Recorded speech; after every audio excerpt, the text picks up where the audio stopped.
Afternoon dear friend, আজকে আমরা চলে আসছি গঙ্গা নদীর তীরে।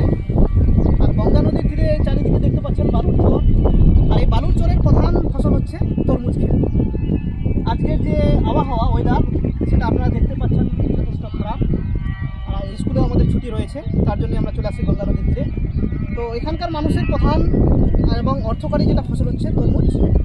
কেননা বেশিরভাগ সময় এই যে জায়গাগুলো আপনারা দেখতে পাচ্ছেন এগুলো জলে কিন্তু পরিপূর্ণ থাকে। এই দূরে দেখতে পাচ্ছেন নৌকো, বড় বড় নৌকো, যেগুলো যখন নদীতে জলে পরিপূর্ণ হয়ে যাবে তখন এদের কাজ শুরু হবে। তো আমরা আজকে দেখাবো এখানকার যে প্রধান অর্থকারী ফসল তরমুজ। এই যে তরমুজ যথেষ্ট ম্যাচিওর হয়ে গেছে, এটা মোটামুটি আর 15 দিন বাদ হারভেস্টিং শুরু হয়ে যাবে এবং ছোটো ছোটো রয়েছে। এই যে তরমুজ ক্ষেত, আরও ছোটো ছোটো অনেক বেশিরভাগ এরা কালো কালারের এটা চাষ করছে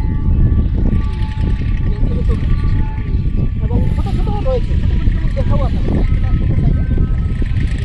ছোটো সাইজে সেটা পোস্ট অন্য কালারের, এটা হয়তো সম্ভবত অন্য এখানকার বেশিরভাগ তরমুজ কালো, এখানে অন্য কালারের তরমুজ চাষ হয় না।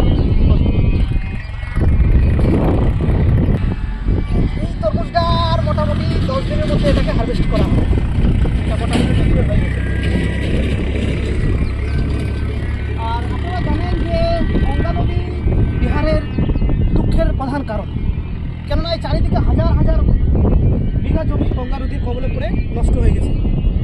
কেননা ভারত যেহেতু কৃষি প্রধান দেশ, এখানে তো হাজার হাজার বিঘা জমি গঙ্গা নদী নষ্ট করে ফেলে, তাহলে তো মানুষের দুর্দশা আসবেই। অন্যদিকে গঙ্গা নদী থাকার ফলে কিছু লাভও হয়েছে, যেমন এখানকার মানুষের ট্রান্সপোর্টের প্রধান মাধ্যম হচ্ছে গঙ্গা নদী। গঙ্গা নদীর যে নৌকো চলে, সারা বছর দূর দূরান্তরের মানুষ গঙ্গা নদীর নৌকাতে চড়ে যায়। আর এর ফলে সাধারণ মানুষের যে রোড পথের যে কষ্টটা আর সমুদ্র নদী পথের যে কষ্ট অনেকটা কম।